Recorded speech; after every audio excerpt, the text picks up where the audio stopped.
That's a passage of Scripture that we're all pretty much familiar with, I believe. Promise that Jesus made. My question is it a promise that we believe, or do we just give lip service?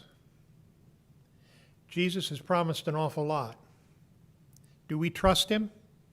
Do we believe what he tells us? Does it make a difference in the way we live? Let's bow our heads for just a moment. Father, we are grateful this morning that again we come into your presence, knowing that you are with us and that we are here at your invitation.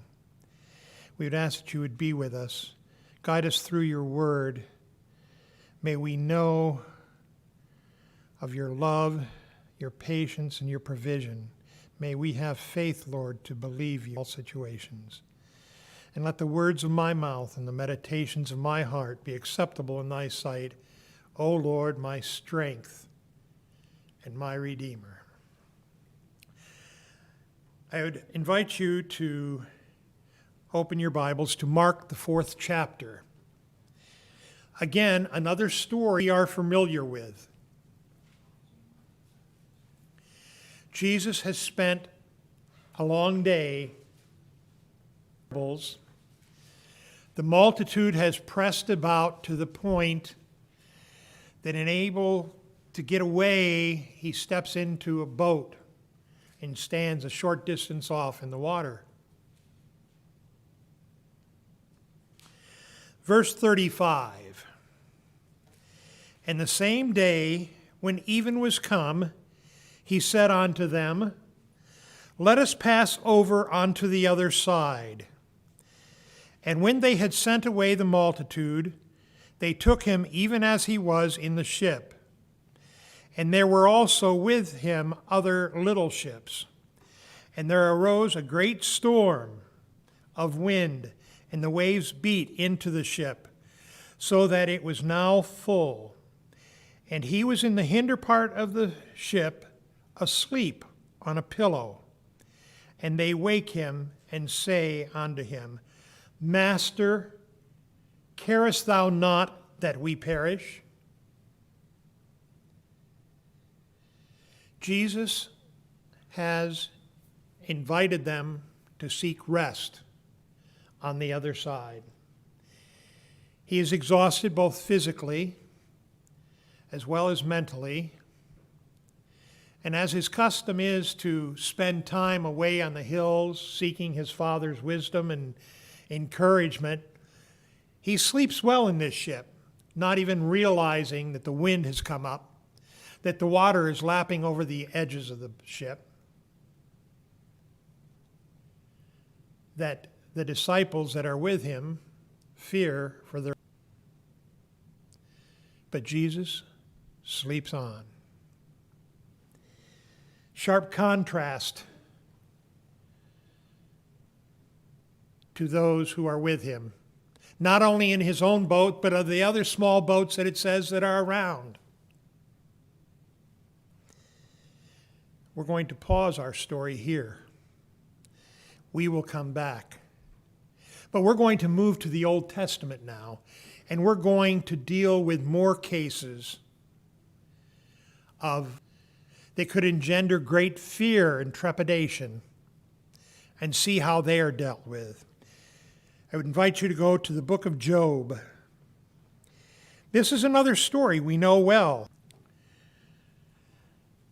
God invites the ambassadors from other planets and things to a meeting.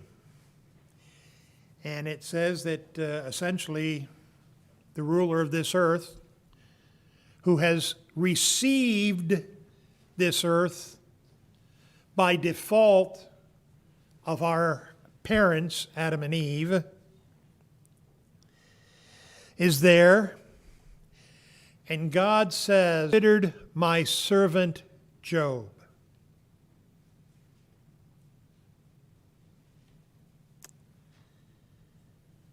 Not exactly. The devil is vicious enough, it seems, in my life, without being pointed out by God that I should be an ideal target.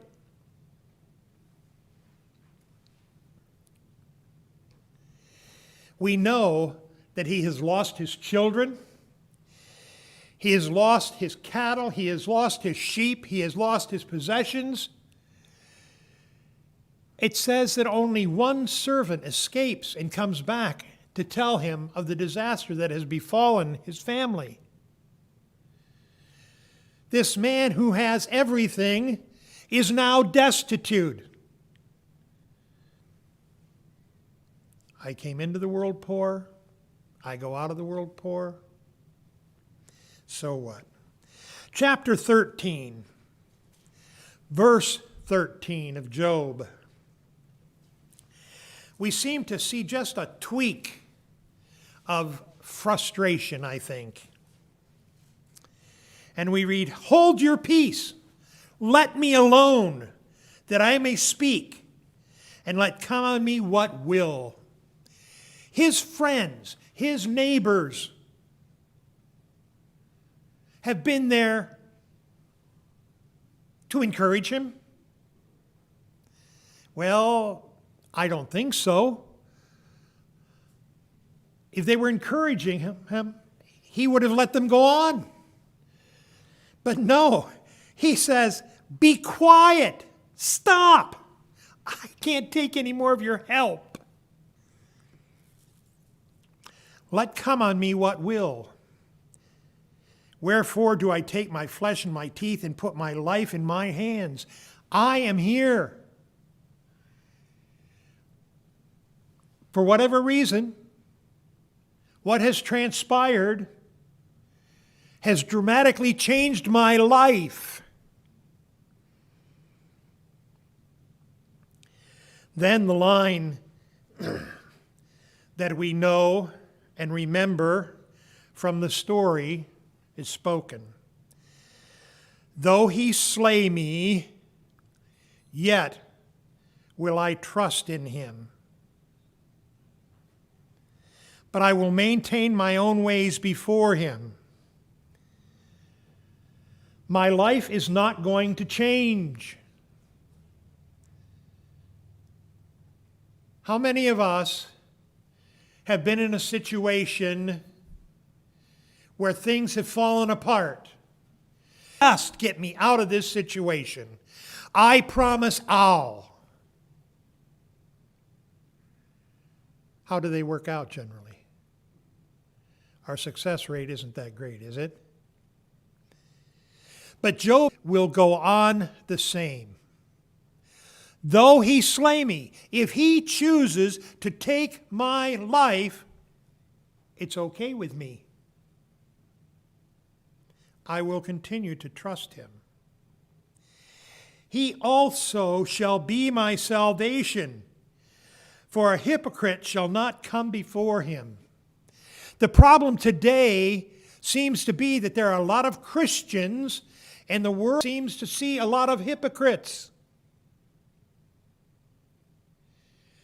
Because we say we are one way, and the world sees us as less of what we have claimed to be. Job is saying, "I'm not changing. I have been true to my God, and my God is true to me, even though it looks like I've lost everything." And we know that the devil is given permission to touch his body. And the reservation is, you can't kill him.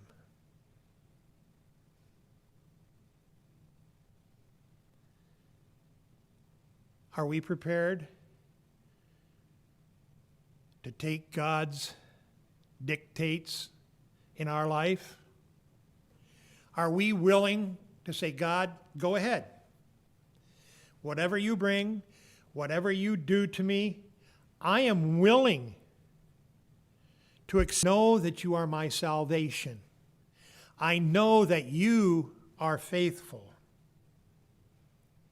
It says, "Hear diligently my speech and my declaration with your ears. Behold, now I have ordered my cause. I know that I shall be justified." Nothing in my life needs to change in my relationship with my God. I have been faithful, and if I am to be destitute the rest of my life, so be it. If he takes my life, so be it. This is faith. Far beyond what we see normally. We are on this side, looking back to the book that God has given us, and we are able to go there and see this kind of manifestation of trust. We'll go again to the Old Testament, the book of Genesis. Another story that is very familiar of a man who shows great faith, of a man who has been known for some failures in his life, for a man who had a visit from God who said, "Get up, pack up your family, and leave the place you have lived all your life." The story of Abraham. We're going to pick up in Genesis, the 22nd chapter. One of the places that we know well. The impossible task that is laid upon a father. It came to pass after these things that God did tempt Abraham, and said unto him, "Abraham," and he said, "Behold, here I am." And he said, "Take now thy son, thine only son Isaac, whom thou lovest, and get thee into the land of Moriah, and offer him there for a burnt offering upon one of the mountains which I will tell thee of." I'm sure that Abraham woke up and thought, this must have been a bad dream. But God has spoken to him before, and he knows that God expects adherence to his request. The rest of the night, he doesn't sleep at all, contemplating how to break this to Sarah, his wife. I don't believe he does. I think he leaves a note. "Dear Sarah, gone for a little while, will return soon. Love, Abraham." It says in verse 3, "And Abraham arose up early in the morning, saddled his ass, and took 2 of his young men with him, and Isaac his son, and clave the wood for the burnt offering, and rose up, and went into the place which God had told him." Abraham gets up early without waking up the majority of his house, and as it will seem, sneaks away with Isaac, 1 donkey, and 2 of the young servants. They've gone on expeditions before. This one is much quieter than usual, I'm sure. Then on the 3rd day, Abraham lifted up his eyes and saw the place afar off. This trip has lasted for 2 days, but into the 3rd day. Not a lot of conversation.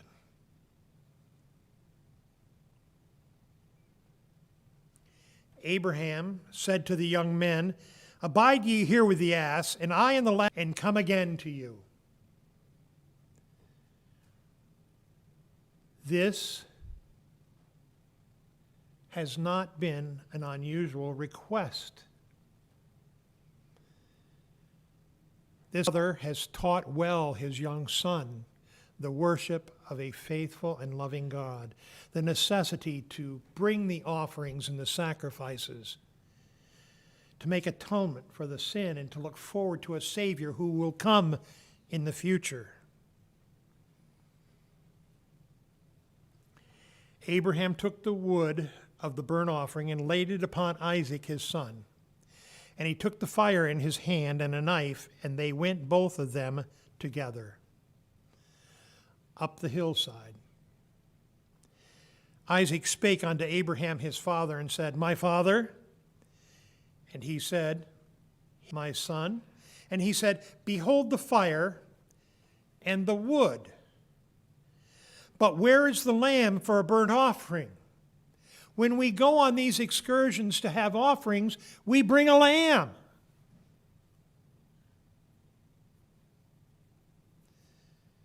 Could you imagine what might be called a pregnant pause? How does Abraham answer this question? It's an obvious one. Where is the lamb for this burnt offering? And Abraham said, my son, God will provide himself a lamb for a burnt offering. So they went both of them together. God will provide. It is safe to be assured that God is in charge. God is faithful.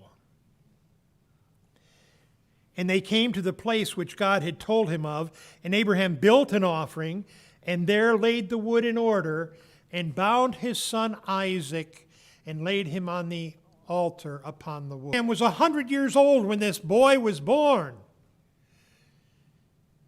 And this young son, in my mind, I'm figuring somewhere between 10 to 13 or something. I don't know. I'm purely speculating. But I will guarantee you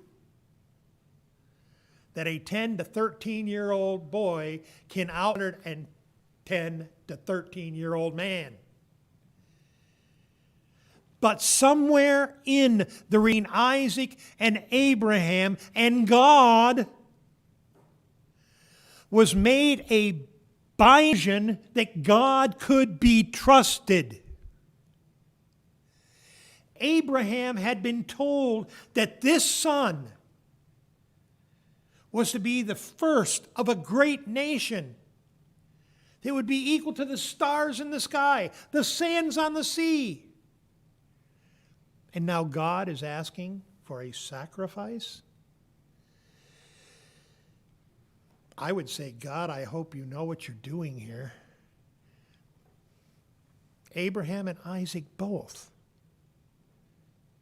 willingly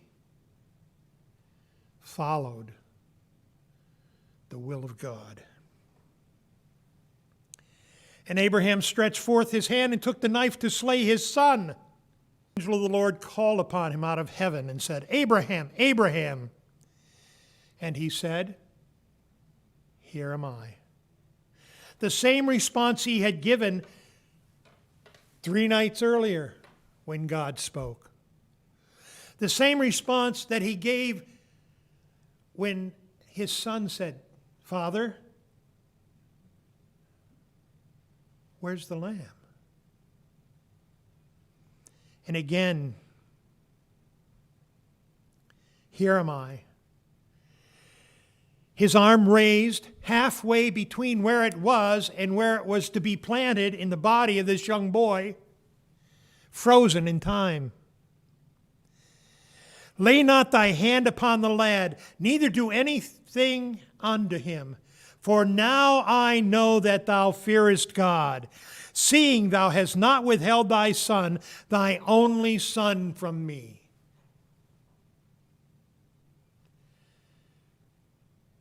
How do we come to that point of faith?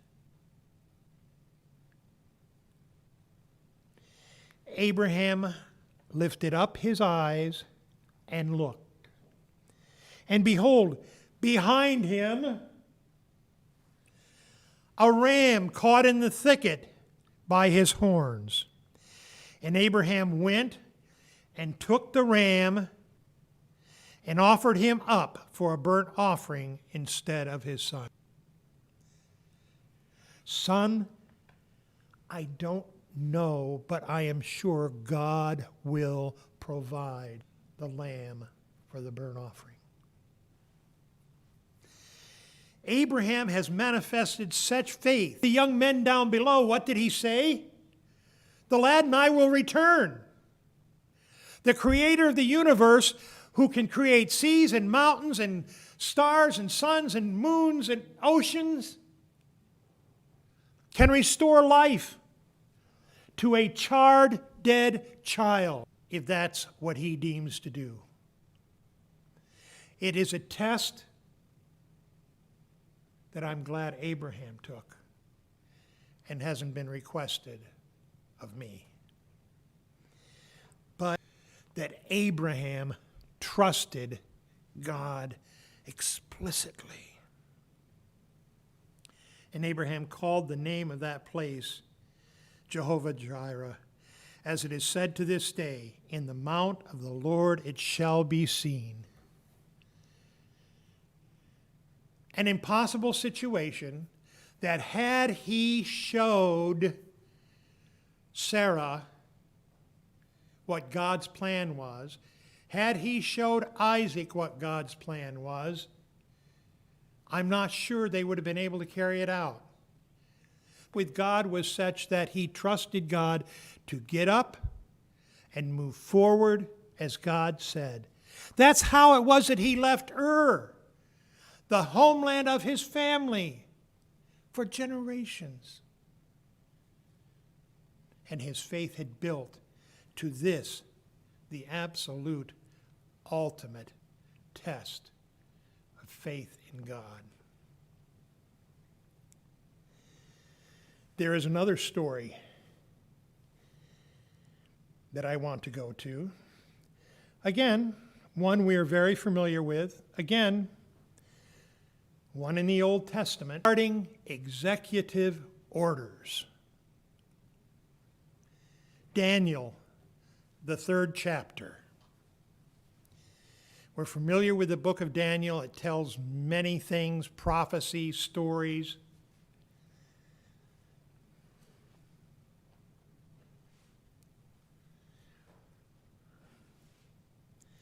But here, we have we're familiar with those. We've been burdened by those for some months now. And here is one. Then an herald cried aloud, "To you it is commanded, O people, nations, and languages." If they missed you one way, they got you the other, because it pretty much sums it up, doesn't it? People, nations, and languages. At that time, when ye hear the sound of the cornet, flute, harp, sackbut, psaltery, dulcimer, and all kinds of music, ye fall down and worship the golden image that Nebuchadnezzar the king has set up. When the orchestra bow down, and whoso falleth not down and worshipeth, that the same hour be cast into the midst of the burning fiery furnace.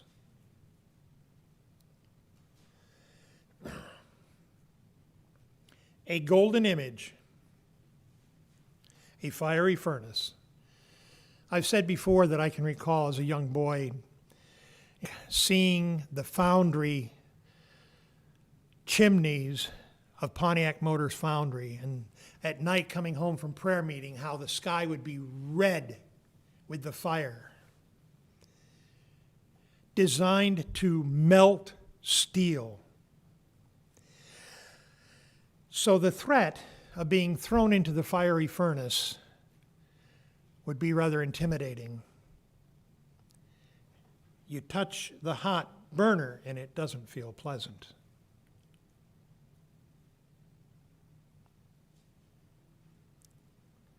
Therefore, at that time, when all the people heard the sounds of the orchestra,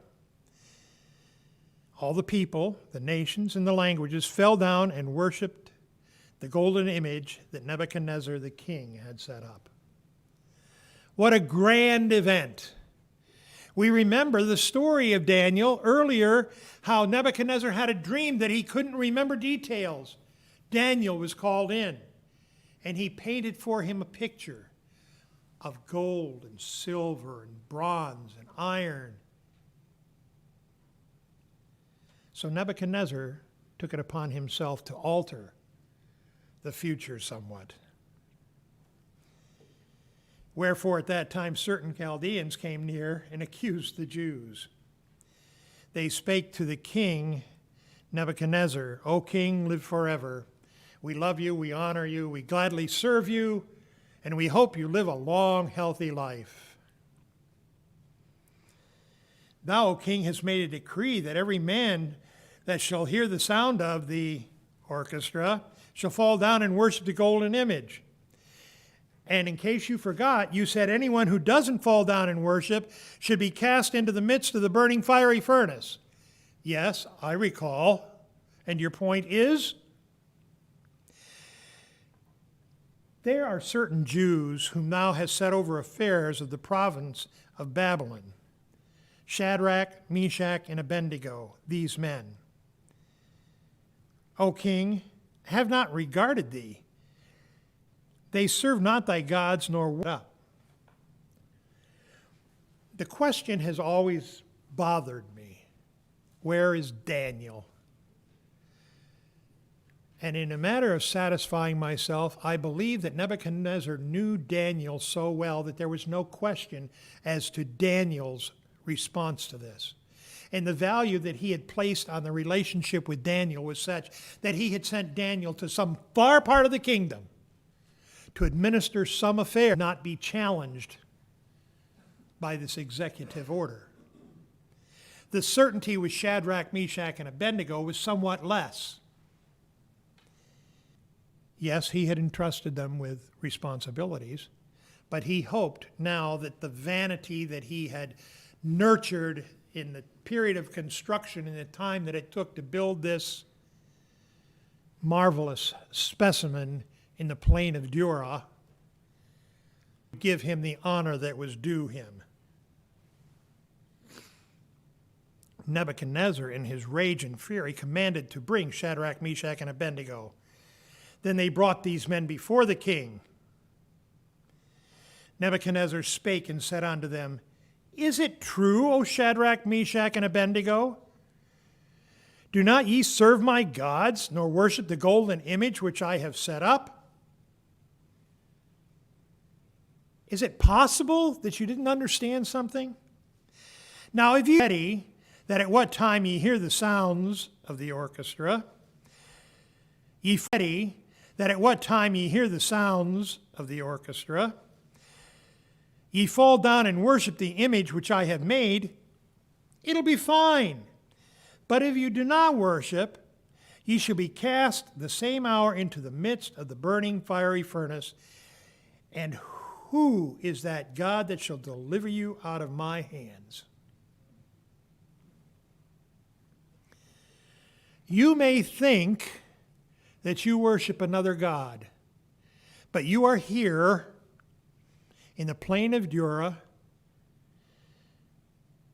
in my country, at my event, and I am in control.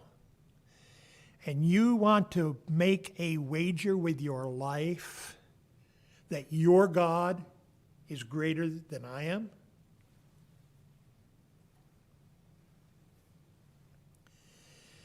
Shadrach, Meshach, and Abednego answered and said to the king, O Nebuchadnezzar, we are not careful to answer thee in this matter. We have not contemplated a long time. We have not made up some kind of reasoning to try and convince you. We are just going to state the facts simply and sincerely from our hearts. If it be so, our God, whom we serve, is able to deliver us from the burning, fiery furnace, and he will deliver us out of thine hand, O king. An angry king with a foundry furnace and an army of strong men, and the response is,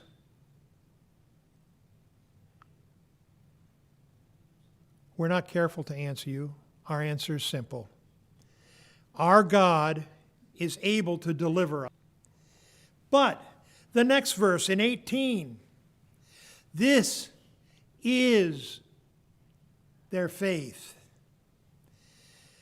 But if, be it known unto thee, O king, that we will not serve thy gods, nor worship the golden image which thou hast set up. Even if our God does not deliver us from the burning fiery furnace, it makes no difference. To bow down and worship your image, O king.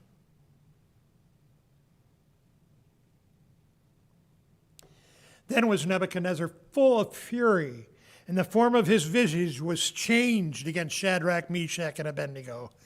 I've seen some angry people, and it is a fact. Their entire being tends to change dramatically, almost to a point of being possessed.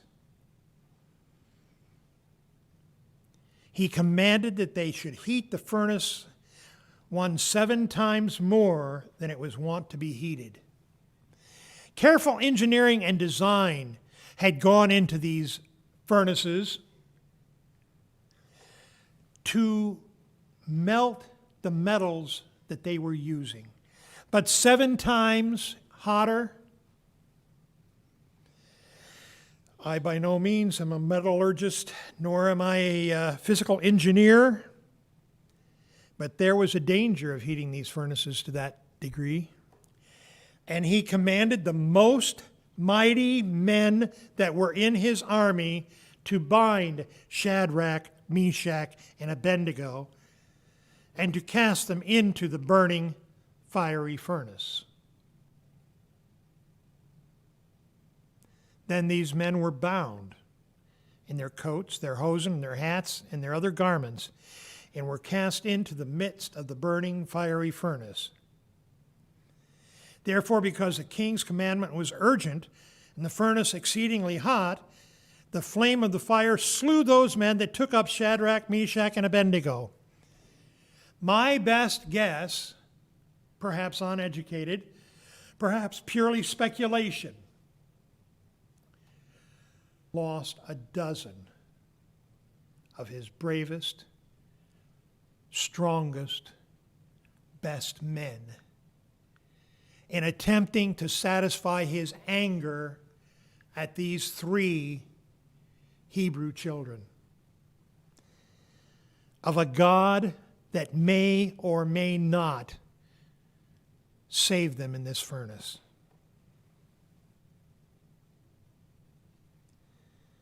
And these 3 men, Shadrach, Meshach, and Abednego, fell down, bound into the midst of the burning fiery furnace. Under all normal circumstances, this would be the end of the story. 7 times hotter than was necessary. It would have been instant death and incineration.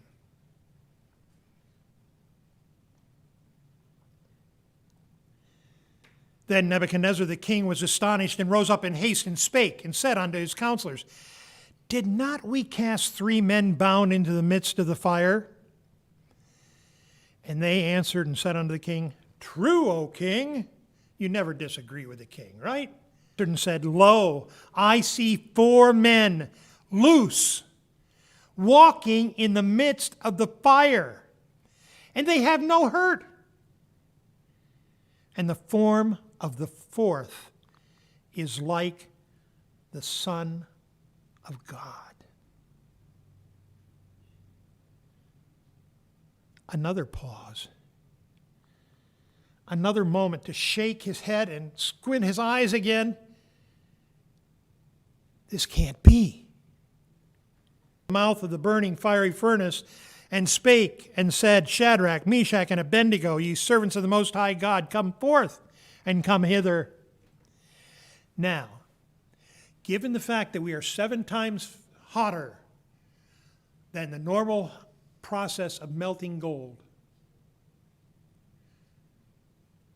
and the fact that these men who had thrown them in were killed by the heat, Nebuchadnezzar did not get too close. I believe that he yelled, Shadrach, Meshach, and Abednego, ye servants of the Most High God, come forth and come hither. Then Shadrach, Meshach, and Abednego came forth of the midst of the fire. Only 3 men came out. But Nebuchadnezzar had seen the 4th. The God that they served was indeed able to defeat the fiery furnace. The cords with which they were bound and thrown into the furnace were gone. There was no odor of smoke. There was no singed hair. There was no burned hems of the garments. Without a mark, they came forth. I would take you back up to the point. But if our God chooses not to save us, so be it. This was the measure of faith on a relationship that had time, that assured them that their God was, that He would protect them. But even if He didn't, it was okay. This is not unlike the story of Job. He slay me, yet will I trust him. The relationship is not one that comes quickly or easily. If we remember Job, it says, come before him as a hypocrite, saying one thing and acting another way. These are stories which show that God remains faithful.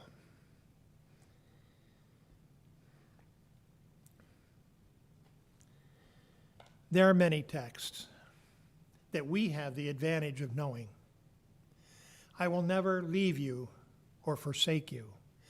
Lo, I am with you always, even to the ends of the world. And one of my favorite, 1 Corinthians 10:13, there is no temptation come unto you, but God is faithful, that he will not suffer you to be tempted above that you are able, but will with every temptation provide a way of escape that you may be able to bear.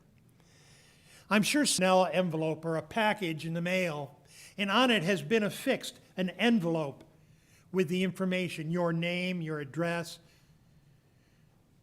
That seemingly insignificant page is what God is speaking about when he says that ye may be able to bear. No matter what the situation, no matter how impossible it appears, to affix the way of escape.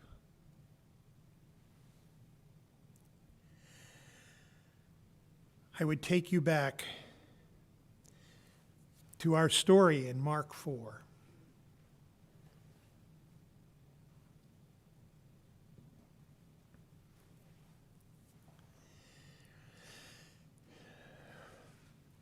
And we'll start at the top and we'll go down. And the same day when the even was come, he saith unto them, let us pass over unto the other side. And when they had sent away the multitude, they took him even as he was in the ship. And there were also with him other little ships. And there arose a great storm of wind, and the waves beat into the ship, so that it was now full. And he was in the hinder part of the ship, asleep on a pillow. And they awake him, and say unto him, Master, carest thou not that we perish?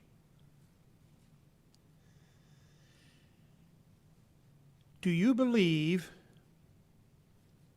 for one moment that when Jesus sent over onto the other side, that he intended to abandon the disciples midpoint of the lake and let them drown?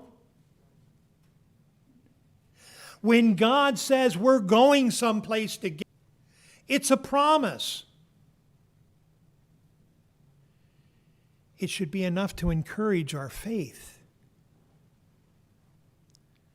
John 14, 1 through 3, I'm going to build you a mansion, that where I am, there ye may be also. That's a promise. He wants us with him. The disciples, carest thou not that we perish? And he arose and rebuked the wind and said unto the sea, and the wind ceased, and there was a great calm. One of Cindy's favorite things to do is to drive down to the beach and sit there and watch the water. Small waves that come in against the shore.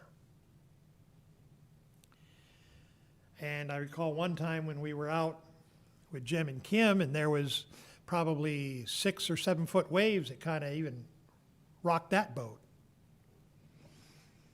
But when you're with Jesus, it doesn't matter what the waves are about. One of the fun things is sitting at the edge of the beach down here and seeing the lake. I mean, we live on the lakes. Smooth as glass. That's what happened here, it says. And the wind ceased, and there was a great calm. And he said unto them, Why are you? How is it that ye have no faith? Jesus has said, Why are ye of so little faith? I have not seen so great a faith even in all Israel. But here with his disciples, he's saying, How is it you have no faith? And they feared exceedingly and said unto one another, that even the wind and the sea obey him. Why don't you have any faith? I said we were going to the other side. I would never, ever consider abandoning home.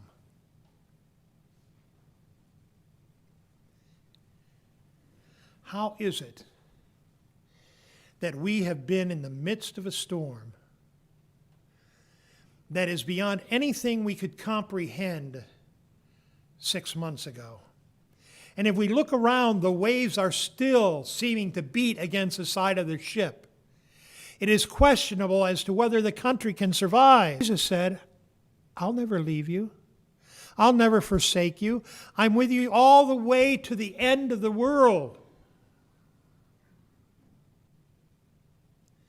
How is it we have no faith? When we look back from where we stand today at the faith of those who have been before us, Job, after he lost everything, his body was covered with boils and sores. Still, he trusted God. Abraham, the son of promise, take him and offer him as a burnt sacrifice. Still, he went forward. Shadrach, Meshach, and Abednego, absolute, positive, certain death. Our God is able. But if it be that he chooses not to, that's okay. God has proven over and over and over again to be faithful to us. The question remains, will we be faithful